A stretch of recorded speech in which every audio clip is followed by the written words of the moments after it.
Good morning, everyone. Welcome to another amazing topic. And today I am honored to have as our guest one of the biggest icon in the event industry, Bill Hansen. Thank you so much for being here, Bill. You're welcome, Gladys. At my age, it's good to be here. In fact, at my age, it's good to be anywhere. So, No, you are an inspiration for everyone. At your thank you. age, you have a huge company running. Yes, It's amazing what you've done through the years. Bill Hansen Catering is one of the most respected and well-serviced catering companies in the country. thank you.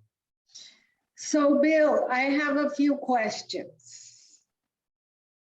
Is the event industry really back again? Well, Gladys, thank you for asking that. It depends upon which part of the country you're from.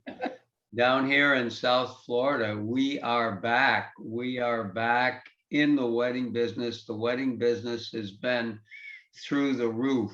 We are 1 week, not long ago, we had a wedding at one of my venues every night of the week, 7 days back-to-back weddings. The thing about them is they're smaller, but in line with them being smaller, people are spending more money per person because they budgeted a larger amount pre-pandemic. And so they had in their mind's eye what they had allocated. So a lot of times a 100-person wedding that ended up 40, they would add on a number of bells and whistles. They'd upgrade to filet mignon and lobster and add extra lighting and extra charger plates and polish different flatware of different colors and greater musical entertainment, better design and decor. So yes, they're back. The wedding business here in Florida is back. It was kind of sad because a lot of my colleagues at the trade show that you and I both attended yesterday and the day before that and the day before that, a lot of people haven't bounced back, and there have been a lot of them who, unfortunately, and it's so sad, have had to basically shut their doors because they could not continue. In fact, one of my biggest competitors here last year, immediately right after we returned from Las Vegas in the Cater Source show in March of 2020, she shut her doors. Now she has come back to some degree, but she didn't make it. She didn't make it. As far as the corporate business, that's a whole other question. The corporate business was non-existent, and I work with a number of destination management companies here in South Florida, and they had to trim their staffs back to as little as one person. They had to lay off everyone.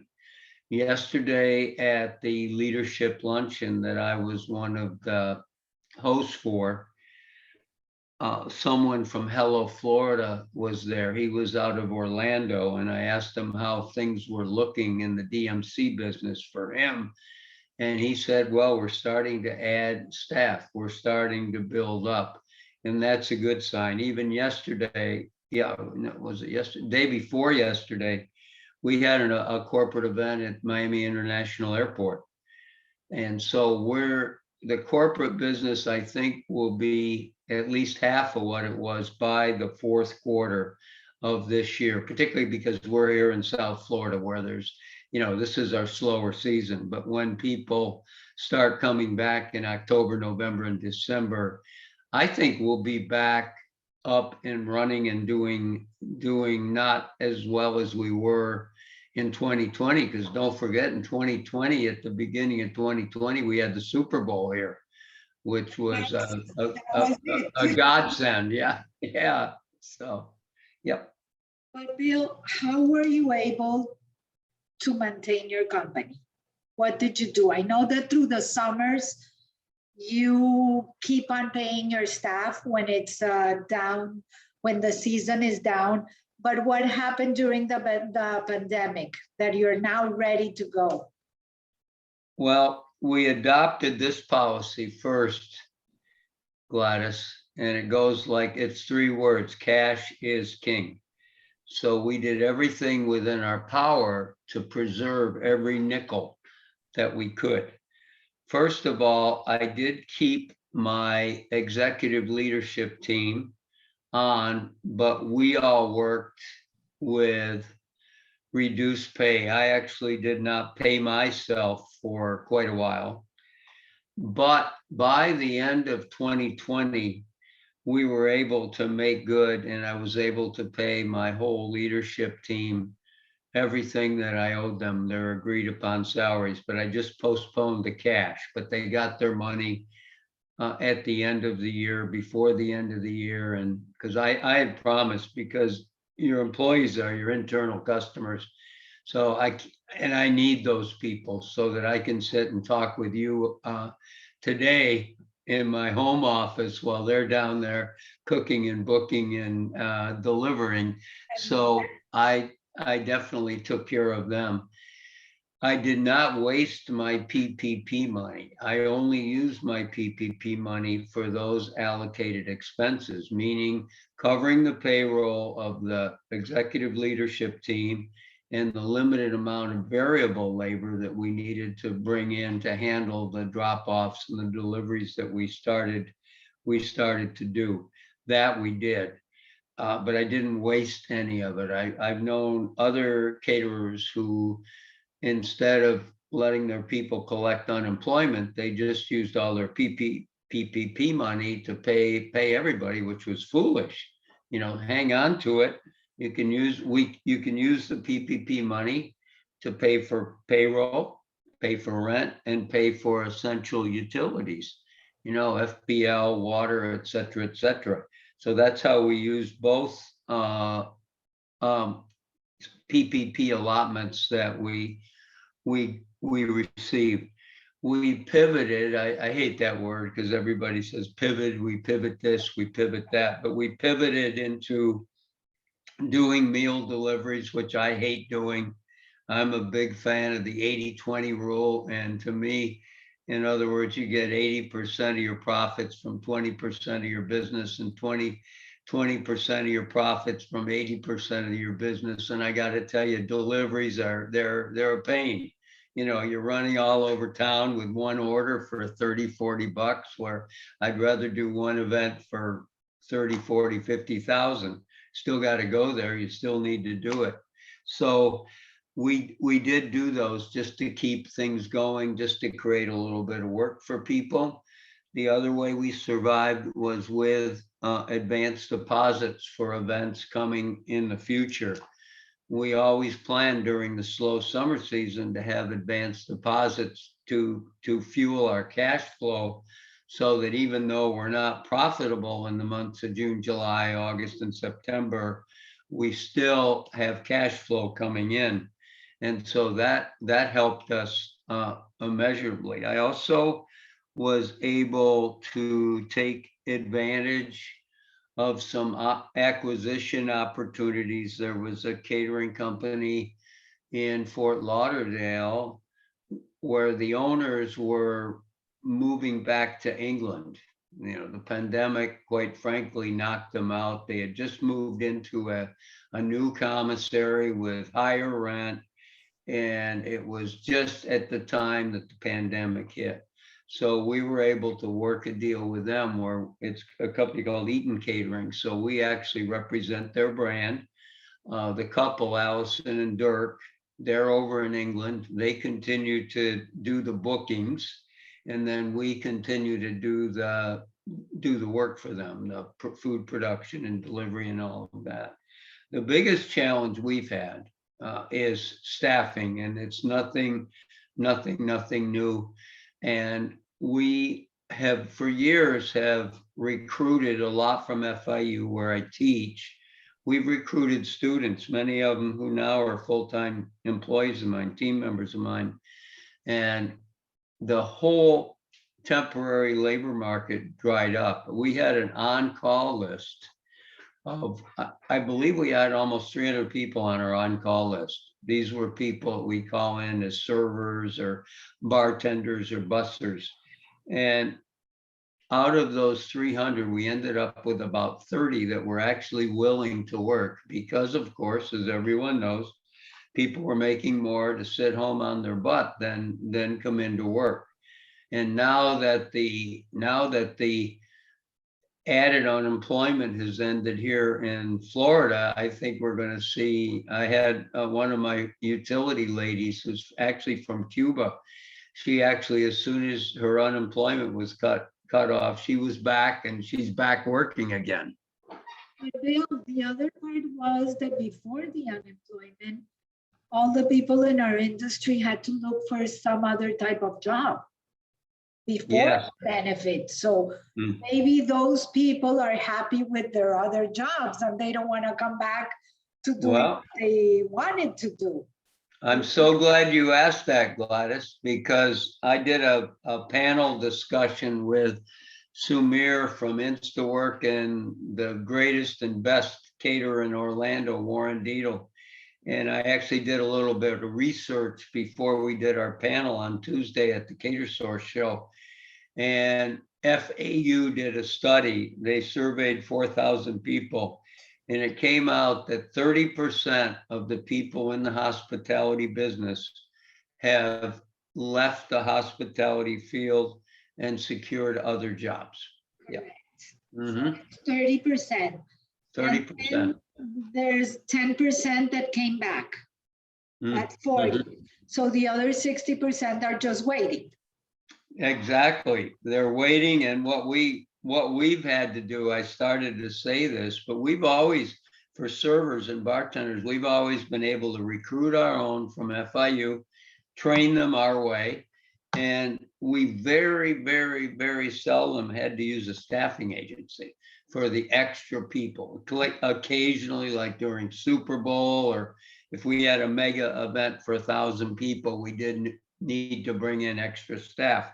But for the most part, we pretty much could cover everything from our own resources. But now we have many events where 50% of our staff, or even more, are from staffing agencies like InstaWork and V Staffing. And I mean, the people they send are decent, but I really like to have my own team that knows our way, and the fact that we serve from the left and clear from the right, and all those basic things that are necessary, to have consistency. So that's what we've had to do. But it's good news that you're telling me that the staffing companies actually have people now. Oh yes, they do, and They have the people. They do have people. Obviously, it's more costly to hire a staffing company for staff, because you're not only paying their markup, but then you're also paying some of the, well, actually, no, the benefits are the same. But I would say in general, to bring in a staffing agency as opposed to having and working your own, you're looking at least 30% more costs for the cost of the labor. So we've actually had to reduce our gross margin projections from our events, because when you figure the additional cost of labor, and then I'm sure you and others have been to the supermarket, so you know what food is costing now. We've lowered our profitability expectations considerably. And it's almost like not that we're gonna lose on every sale, we're gonna make less on every sale. And then the old saying is lose on every sale and make it up in volume. Well, we're gonna make less on every sale and make it up in volume, because the volume is there. The demand is there. We have many dates already for the rest of this year and early next year that I can't take any more business. We're full. But Bill, Florida is now part of one of the biggest increases in numbers.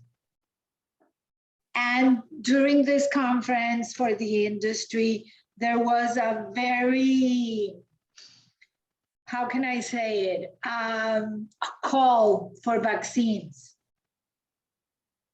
But you and I know that a lot of people are not vaccinated and they're putting in danger the rest of the people. So with numbers going up, aren't you a little concerned? Well, it's obviously something to be concerned about. In the same token, the vaccine is free.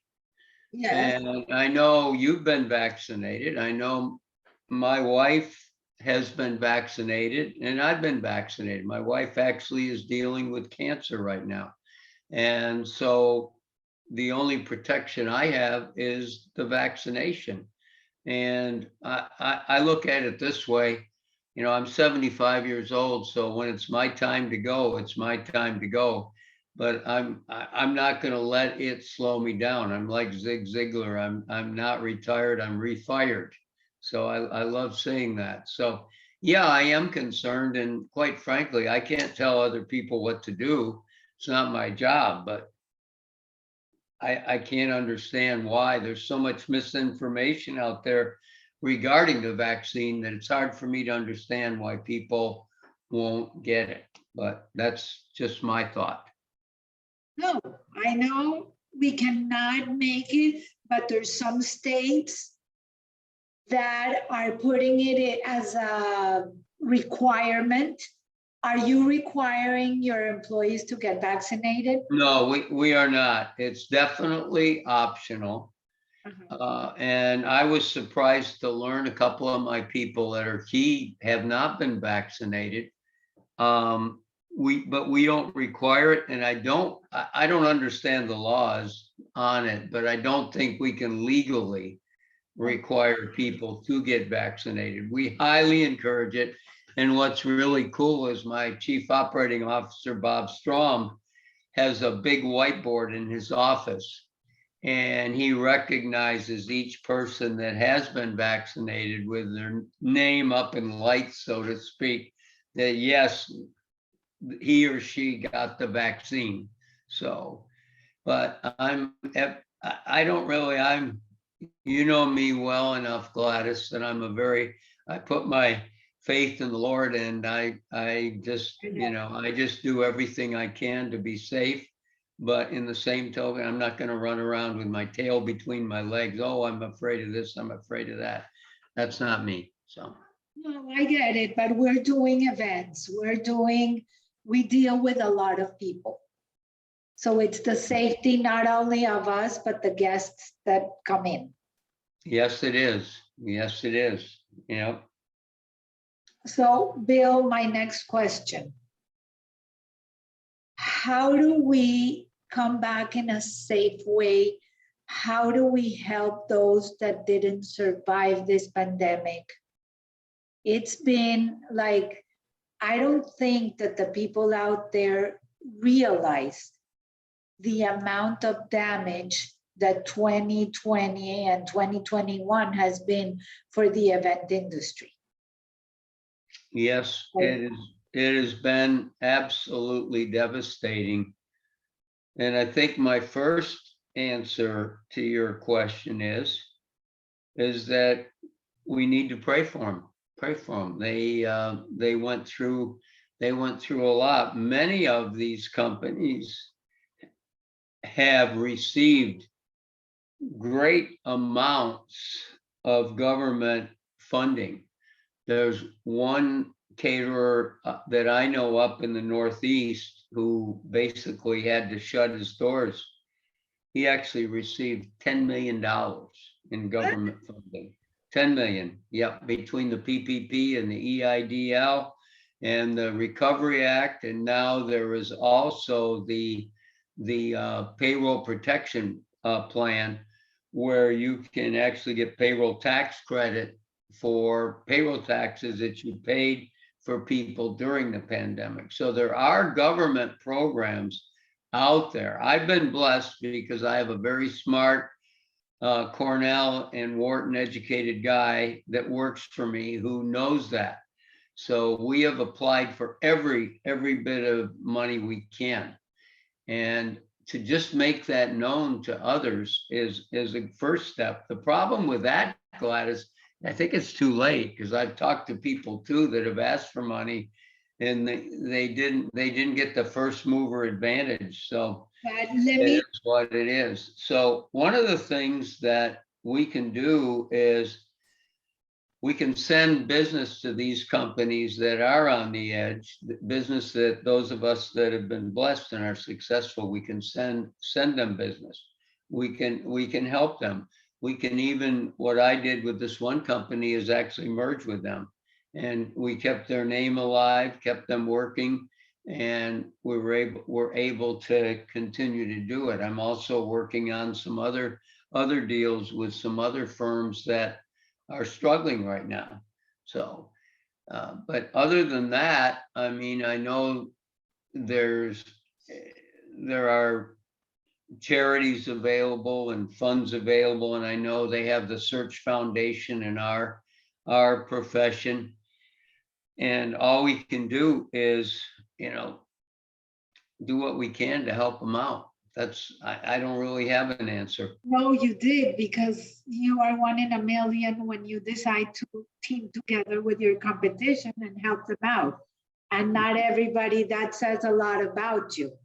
Mhm. But since you mentioned all the government aid, let me tell you my side of the story. We had to literally get rid of everyone. So when you apply to the PPP, since you don't have any employees, you were denied. And how do you maintain the employees when there's not even one event? Mm-hmm. We went from doing, and we did the exercise for specifically for the loan, and it was really shocking to see that in 18 and 19, we did over 45 events. And at the end, and at the beginning of 2020, we were completely out. So there is no way of maintaining employees when you don't have anything and you don't know when to start. So it was a catch-22. We were denied everything because we didn't have employees. Mm-hmm. Well, what about you? I know you have an office, because I've been there many, many times, and it's a beautiful office. But the PPP money too will cover rent. But I guess you're right, because what about yourself? Because I'm an employee of the company, and I use myself for PPP money. I am not an employee, because when things started, we turned it into, I was taking like a 1090. So not an employee. And I was only hiring the past year people that were doing by contract. Okay. So we did it in that sense, and that was not accepted. We did get some of the money to pay for the rent, utilities, and something like that, but that literally lasted for the first 6 months. That was it. Yeah. And you tell me, for example, companies have gotten $10 million. It was like ridiculous for the amount. So it's been a tough year in that sense. It has. I think in one way you're blessed, because you have always been a lean and mean organization. And I know you've also been in the business for quite a while. So you've got roots, and I know you well enough. I know that you didn't need that deposit money to make the house payment. Okay. No, thank God. And I'm blessed in that sense. And I also helped a lot of people filling up the application. And when I got a lot of the event industry saying, thank you, we got it. And on the other side, I got mine denied. It was like, okay. So Well, it's one way of looking at it, and the other way of thinking of doing things different. Because it's been over a year and you see things. For example, if we talk about a little bit about the event that we both attended this week, I was telling you that it's the event business, and I was shocked add, and I'm sorry, I know you are part of the whole organization, but this is based on education. On one sense of the lack of planning, because with the small attendance based on last year, and based on this year, you're telling me that you had the attendance of like 5% of the people, right? Well, I think it was maybe 15 to 20%. Okay, It 15 was to off 20%. considerably, yes. And every single educational class was virtually unattended because that 15, 20% was split up into a million people. Exactly. I mean, the times that I was on, there were at least 10 competing sessions, okay? And if you Correct. divide that amongst, there were probably 500 people that actually paid to attend the classes. There were more than that there because the trade show was another part of it, but it was, it was really ridiculous. And I felt so bad too for the speakers who were standing there talking to two people. And here you've spent hours and hours and hours and days to get ready to prepare what you think is going to be so great that it'll be a standing ovation, and there weren't even people sitting there to stand. So it's it's hard. Next year it's going to be, for those of you out there in the podcast land, this event is Cater Source, the special event. And next year it'll be held in early May in Anaheim, California, home of Mickey Mouse and Donald Duck and Pluto and the boys out there and girls, Cinderella. And I have to tell you my experience, because it's now I can laugh about it.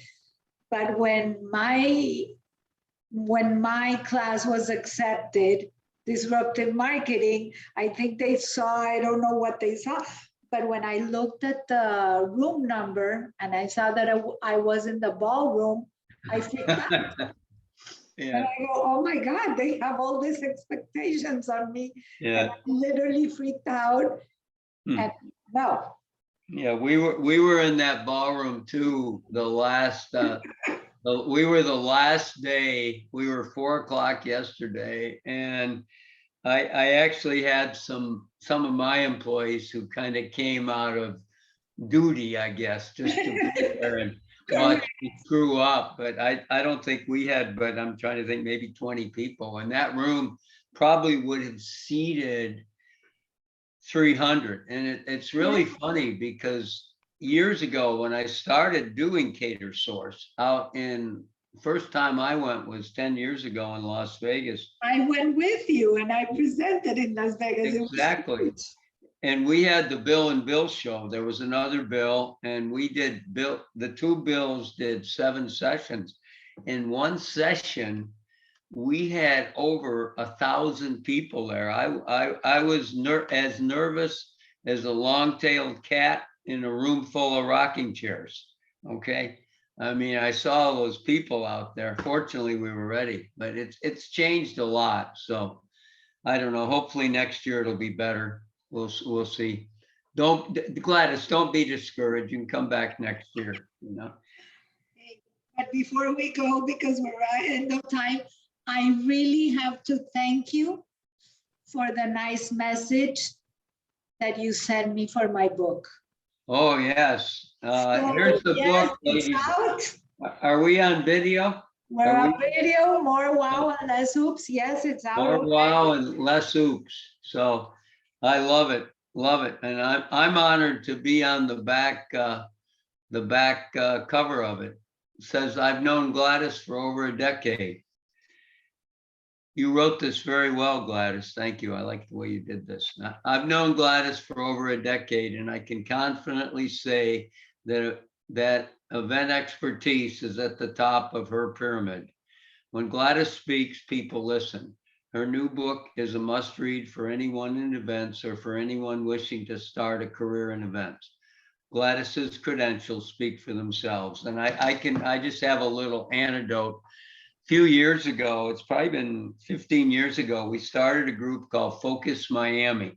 purpose of Focus Miami was to help work together to bring more summertime event business into South Florida. And we were struggling at first. And then one meeting, I think it was at, if I'm not mistaken, it was Smith and Walensky on Miami Beach. I had known of Gladys, but I didn't really know her well. You and I sat on a panel many years before that over at Coral Gables Senior High School for the NIFTY National Foundation for Teaching Wow, you have Entrepreneurs. an amazing memory, Bill. I had Yeah. forgotten about that. And then I remember, yeah, I know. And then I remember Gladys walking in and kind of like, oh my Lord, I'm so glad she's here. And thanks to Gladys, we really reinvigorated the group, and we actually reinvented it, and it's still in existence today. It's not one that it's like so many things. You start thinking one thing, and we never really did a lot of bringing more summertime event business into Miami. But what we did do is we created a strong coalition of network professionals who meet together the first Tuesday of every month. Up until the pandemic, it was in person at a different venue. Now it's over Zoom. Hopefully they'll get back to live meetings shortly. September is the next live one. Yes. Okay, good. So Gladys, thank you for being my friend. Thank you, And Bill. You're my inspiration, teacher, and I love you a lot. Stay well. Love you too. Okay, be good. God bless you. Bye-bye. Bye.